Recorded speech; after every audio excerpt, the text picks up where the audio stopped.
कभी सोचा है ये सारे बड़े अवतार राजाओं के महलों में ही क्यों पैदा हुए? राम, कृष्ण, बुद्ध, इनमें से किसी ने भी किसी गरीब की बस्ती में जन्म क्यों नहीं लिया? क्या ऊपर वाले को गरीबों से एलर्जी थी?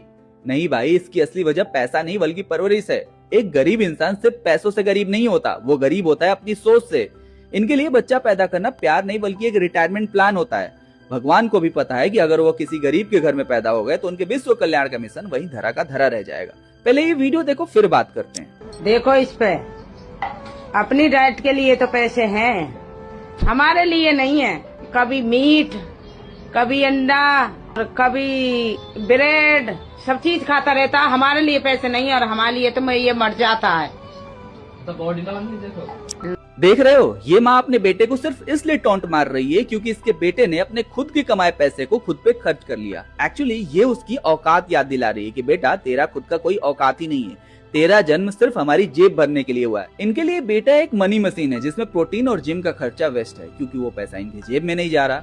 भाई इन्हें बेटा नहीं, एक वफादार नौकर चाहिए जो अपनी जवानी इनके पैरों में बर्बाद कर ले। तुम खुद सोचो कि अगर ये लड़का कल को बोले कि मुझे बॉडी बिल्डर बनना है या ओलंपिक खेलना है तो इसके टॉक्सिक माँ बाप इसे कभी सपोर्ट करेंगे? कभी नहीं। भाई अगर श्री राम ऐसे घर में पैदा होते तो दशरथ उन्हें वनवास नहीं भेजते बल्कि कहते कि बेटा वन में बाद में जाना, पहले पड़ोसी के घर का उधार चुकाओ और घर का राशन लेकर आओ। वचन निभाने से घर नहीं चलता।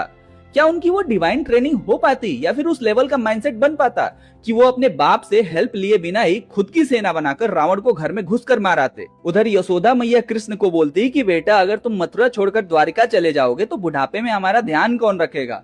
धर्म स्थापना से हमारा पेट नहीं भरेगा, पहले घर की गरीबी दूर करो। और गौतम बुद्ध के पापा को तो हार्ट अटैक ही आ जाता ये सुनकर कि अब उनका बेटा राजा नहीं बल्कि सन्यासी बनेगा। भाई भगवान राजाओं के घर इसलिए आते हैं क्योंकि वहाँ स्टैंडर्ड ऑफ लिविंग के साथ साथ स्टैंडर्ड ऑफ थिंकिंग भी होता है। वहाँ दिमाग कल के खाने में नहीं, आने वाले कल के विजन में चलता है। अमीरों के पास रिसोर्सेज होते हैं ताकि वो एक स्पेशल टैलेंट को स्पेशल ट्रेनिंग दे सके, लेकिन एक गरीब और मिडिल क्लास घरों में टैलेंट को पैदा होते ही जिम्मेदारियों का कफन पहना दिया जाता है। भाई भगवान सिस्टम और पोटेंशियल देखकर आते हैं। अगर तुम चाहते हो कि तुम्हारे घर में भी कोई अवतार जैसा दिमाग पैदा हो तो सबसे पहले अपने घर को दरबार नहीं एक नर्सरी बनाओ जहाँ दिमाग को खुलने की जगह मिले। खुद की औकात बनाओ और अपने भिखारियों वाले माइंडसेट को सबसे पहले चेंज करो। साथ ही बच्चों को इंश्योरेंस पॉलिसी समझना बंद करो, वरना तुम्हारी गरीबी की फैक्ट्री कभी बंद नहीं होगी। अब तुम बोलोगे भाई मोदी जी भी तो हैं, अंबेडकर जी भी तो थे, वो तो गरीब घर में ही पैदा हुए थे, उन्होंने भी तो दुनिया बदली ना। तो भाई इसके पीछे का कड़वा सच अगली वीडियो में बताऊंगा, जानना है तो फॉलो कर लेना।